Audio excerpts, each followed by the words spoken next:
Hello amigao, on se retrouve pour le débat du mois qui concernait le tourisme en Antarctique, oui le débat de l'année dernière, mais tu sais c'est une actualité intemporelle, on va parler urgence écologique et le paradoxe du tourisme dit de la dernière chance. Mais d'abord on va lever une confusion qu'on a toutes et tous fait, l'Antarctique c'est bien au pôle sud, pour y aller on prend des bateaux qui partent de l'Argentine, plus précisément de la ville d'Ushuaia. Oui, comme le nom du gel douche, d'ailleurs on a découvert des perturbateurs endocriniens. Mais là c'est un autre sujet. Revenons sur le débat qui a eu lieu en story Instagram, tu sais, avec comme question toute simple, pour ou contre le tourisme en Antarctique. Et là, 84% d'entre nous sont contre. Mais intéressons-nous d'abord à celles et ceux qui sont pour, les 16% d'entre nous, qui dans la réalité représentent 50 000. C'est le nombre de touristes qui sont allés visiter l'Antarctique entre novembre 2018 et février 2019, qui est la saison touristique, car le reste de l'année en Antarctique, il fait beaucoup trop froid, jusqu'à moins 89 degrés Celsius. Mais ce qui attire les touristes en Antarctique, c'est la magie des glaces, ces icebergs qui présente un peu des sculptures, ces grandes concentrations animales aussi avec des baleines, des otaries, des manchots. Pour les personnes qui sont pour, c'est vraiment l'amour de la découverte des autres espaces naturels uniques, comme ce retour de cette personne qui est de ce compte Instagram. Elle m'a précisé qu'elle a une passion pour les grandes étendues, les déserts, la forêt amazonienne et les pôles nord et sud avec cette sensation de paix et de vide. Et question grande étendue, l'Antarctique est surnommé le continent blanc car est le plus vaste désert du monde, plus grand que toute l'Europe réunie. Mais si le réchauffement continue à cette lancée, le réchauffement climatique, l'Antarctique sera aussi grande que la Belgique.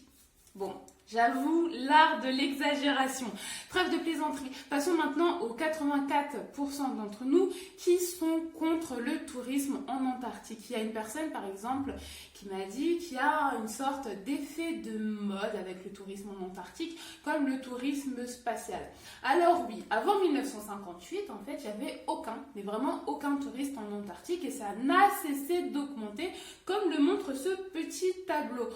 Ensuite, d'autres personnes aussi de ce compte ont pointé le fait qu'il y a une dégradation de l'environnement avec le tourisme en Antarctique. Alors oui, selon l'ONU, les calottes glaciaires en Antarctique et au Groenland ont perdu en moyenne 430 milliards de tonnes chaque année depuis 2006.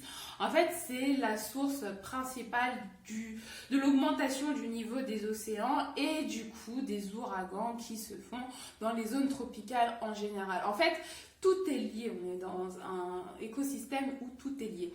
Mais la plupart des touristes ont cette conscience du réchauffement climatique. Il y a une étude d'ailleurs qui a été menée avec 2 chercheurs qui ont remarqué que 70% des personnes interrogées disent être venues en Antarctique justement pour voir les récifs avant qu'ils ne disparaissent. C'est ce qu'on nomme en fait le paradoxe du tourisme de la dernière chance, selon lequel en fait les touristes contribuent à détruire ce qu'ils sont venus admirer. Et ce paradoxe en fait est aggravé par le fait que c'est une conscience c'est la conscience même de la disparition des écosystèmes qui implique vraiment cette urgence de s'y rendre, ce tourisme, tu vois, en Antarctique. Mais les agences de voyage mettent avant tout en avant un tourisme conscient avec une volonté de moins impacter sur l'environnement qui est fragile. Mais bon, il y a des ONG qui dénoncent ce greenwashing, cette écologie de façade en français, où des agences de voyage affichent des préoccupations environnementales pour un aspect purement marketing, car il y a de forts enjeux économiques. Par exemple, le prix moyen d'un voyage en Antarctique est de 12 000 € par personne.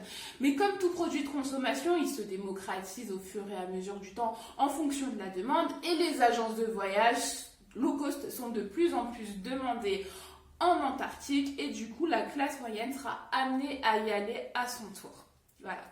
Alors, du coup, moi, mon avis personnel, je pense qu'il y a vraiment des touristes qui ont vraiment cette passion pour les grandes étendues, cette sensation de vide et vraiment d'uniformité qui émane de l'Antarctique. Après, ces représentations de l'exotisme polaire sont nourries par les récits de voyage et aussi l'exploration qu'il y a eu dans les siècles précédents, qui a contribué au cryotropisme. C'est l'attirance pour les paysages glacés reposant sur les représentations de la nature sauvage, des populations autochtones, du mode de vie traditionnel. Tu vois où je veux en venir en fait, hein, vraiment basé sur le colonialisme occidental. J'arrive même plus à le dire tellement que je le dis.